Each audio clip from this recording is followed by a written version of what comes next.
एक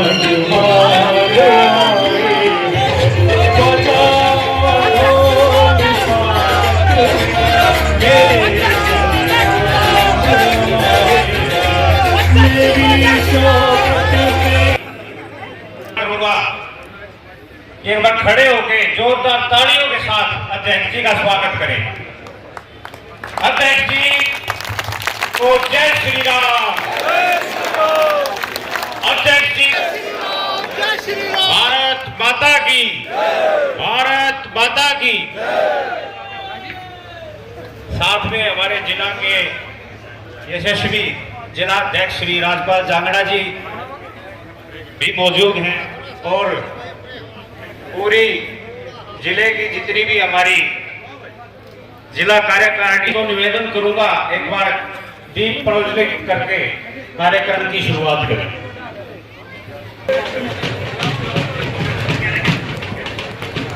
सुनीता जी पटका पहनाकर स्वागत करेंगे।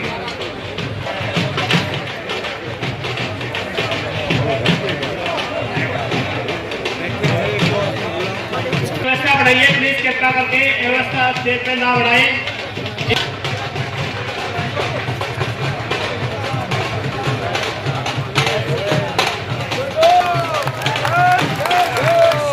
डॉक्टर अरविंद शर्मा जी की आराम से पीछे किसका नाम बोला था वही आएगा स्टेज पे।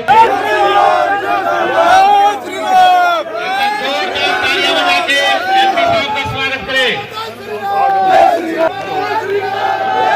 संजय पार्षद मुंडा हेड़ा जी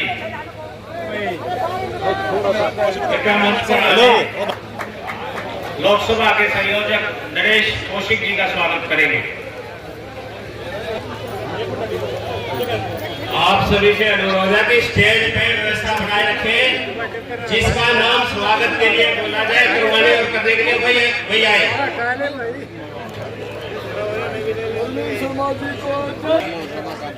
भगवती जी, यशपाल जी, शीला फोगाट जी कृपया मंच पर आए और जिला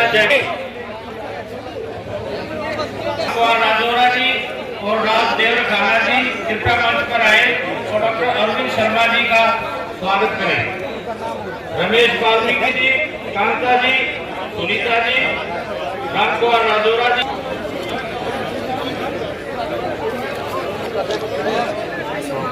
मेरी निवेदन है हमारी जितनी भी पूरी ब्राह्मण सभा केंद्र सरकार के तोहफे इस जिले को मिल रहे हैं। करीब 150 करोड़ की परियोजनाएं का शिलान्यास हुआ, कुछ का उद्घाटन हुआ। हमारे पाटौदा में भी जो है हमको रेस्ट हाउस मिला। हमारी कोसली वाली सड़क पर भी जो है पुनर्निर्माण होने का जो है उसका शिलान्यास हुआ और पूरे ज़िले को भी कई सारे तोहफे मिले। इससे पहले भी हफ्ता भर पहले हमको 2 प्रधानमंत्री जी की तरफ से लगातार एक दिन दरियापुर में आयुर्वेद संस्थान जो है उसका उद्घाटन हुआ 200 बेड का।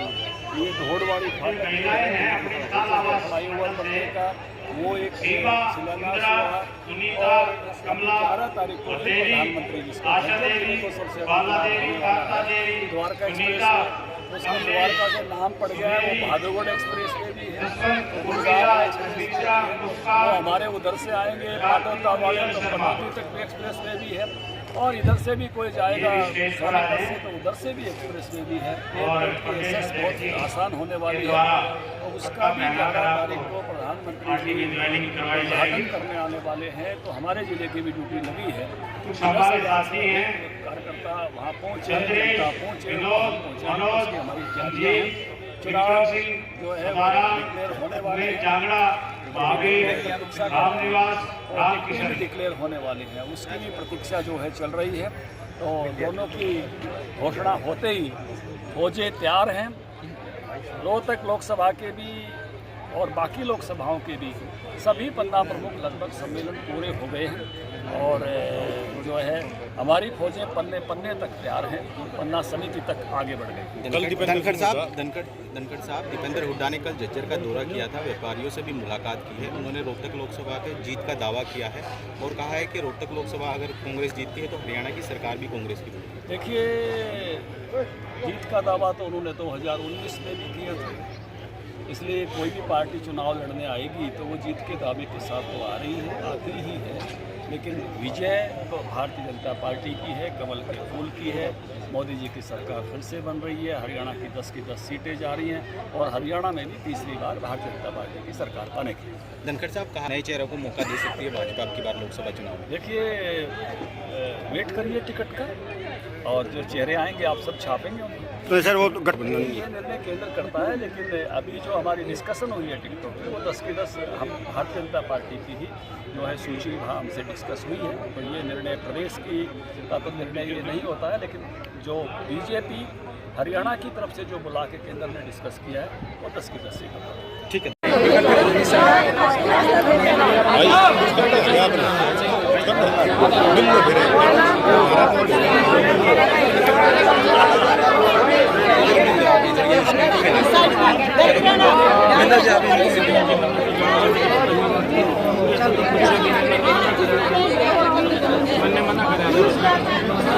ना छोटा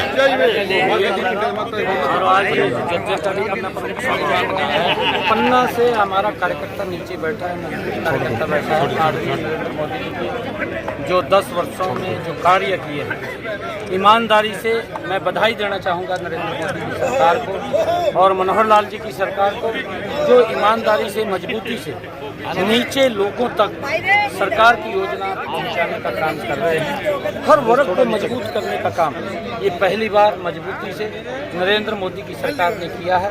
आज इन 10 वर्षों के अंदर इस डबल इंजन की सरकार ने देश और प्रदेश की दिशा और दशा बदलने का काम किया है। आज बिना भेदभाव के काम हो रहे हैं, बिना पर्ची के, बिना खर्ची के युवाओं को रोजगार मिल रहा है। आज जो देश का इंफ्रास्ट्रक्चर है, मजबूती से विकास की एक तेज गति इन 10 वर्षों के अंदर नरेंद्र मोदी जी के नेतृत्व वाली सरकार के अंदर दिखाई दे रही है। कांग्रेस की सरकार आती है, भ्रष्टाचार की गति तेज हो जाती है, विकास की गति धीमी हो जाती है, और नरेंद्र मोदी और मनोहर लाल जी की सरकार आती है, विकास की गति तेज हो जाती है, भ्रष्टाचार की गति धीमी पड़ जाती है। ये इस प्रकार की सरकार मजबूती से इस देश के अंदर काम कर रही है। और आदरणीय नरेंद्र मोदी जी और मनोहर लाल जी की जो सरकार है, उनका भ्रष्टाचार को लेकर के जो जीरो टॉलरेंस के ऊपर काम करते हैं कि अगर कोई भ्रष्टाचार के अंदर संलिप्त पाया जाता है, उसके खिलाफ कड़ी कार्रवाई करने का कार्य ये हमारी सरकार करती है। और उसी का आज नतीजा है कि जब भ्रष्टाचार के ऊपर लगाम लगी है तो उसका परिणाम ये है कि गरीब व्यक्ति तक सरकार की योजना पहुंच रही है। अगर भ्रष्टाचार होता है तो उसका असर देश के गरीब के ऊपर पड़ता है, उसका असर देश के विकास के ऊपर पड़ता है, और लोग विकास से भी वंचित रहते हैं, लोग योजना से भी वंचित रहते हैं।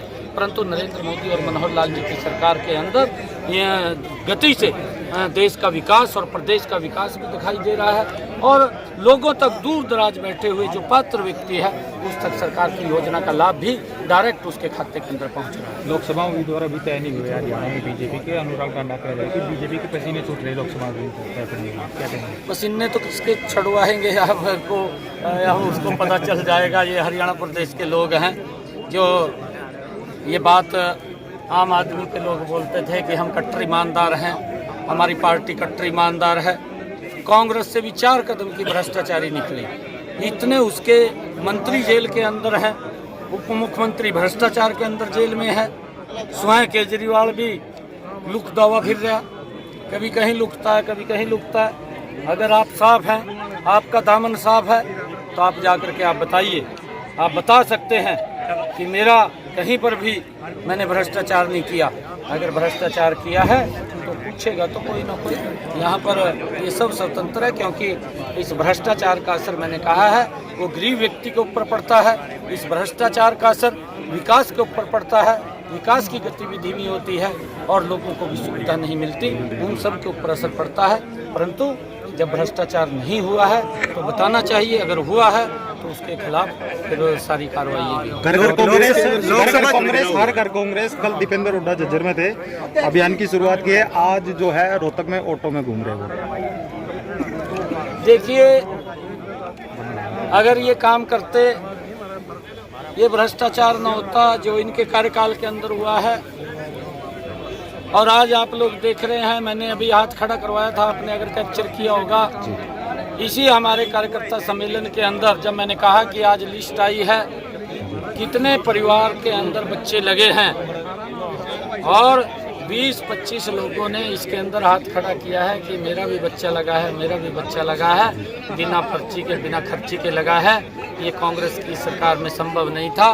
कांग्रेस की सरकार में तो पहले तो सेवा देनी पड़ती थी, फिर सेवा करवाते थे घर जा कर के, फिर वहाँ से गुंठी भी डलवाते थे और गुंठी डलवा करके बोलते थे कहा भाई कछोरा नौकरी लगाई दिया। इस प्रकार का सिस्टम था।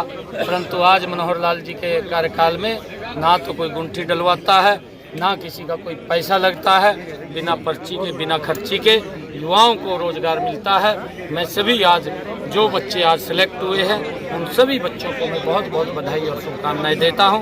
उनके माँ बाप को मैं बहुत बहुत बधाई और शुभकामनाएं। लोकसभा चुनाव में पुराने चेहरों पर विश्वास जताएगी या नए चेहरों को लेकर आएगी लोकसभा चुनाव में? देखिए, अभी हमारा कमल का फूल प्रत्याशी है और पिछली बार अरविंद शर्मा जी ने बड़े मैंडेट के साथ यहाँ से लोकसभा को जीता था और अब की बार प्रधानमंत्री जी ने कहा कि हमारे जो बूथ के ऊपर वोट मिले हैं उस वोट के अंदर 370 वोट हमारा कार्यकर्ता और जोड़ करके बड़े मैंडेट के साथ यहाँ पर कमल का फूल खिलाने का काम करेगा और उसके लिए भारतीय जनता पार्टी 10 की 10 लोकसभा की सीटें नरेंद्र मोदी जी के पास भेज करके तीसरी बार प्रधानमंत्री बनाने दूसरी बार लोकसभा को मान लिया जाए। देखिए, डॉक्टर साहब हमारे नेता हैं और जब तक हमारा पार्लियामेंट्री बोर्ड कोई अनाउंसमेंट नहीं करता तो तब तक मेरी भी गारंटी नहीं है, डॉक्टर साहब की भी गारंटी नहीं